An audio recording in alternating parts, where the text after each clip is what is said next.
Then Allah says, وَسَخَّرْنَا مَعَ دَاوُودَ الْجِبَالِ يُسَبِّحْنَا وَالطَّيْرَ. Very interesting.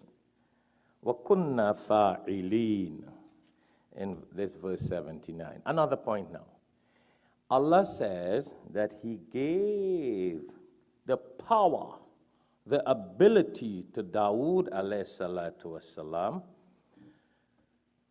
that whenever he used to read the Zabur, or he would praise Allah, Subhanallah, Alhamdulillah, Allahu Akbar, the birds, the trees, the mountains, Al-Jibal, Allah speaks about. What tide? The birds, the mountains, the trees.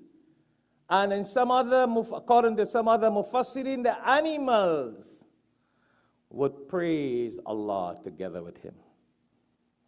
And he says, Subhanallah. And he goes out. The mountains, you will hear them echoing, Subhanallah.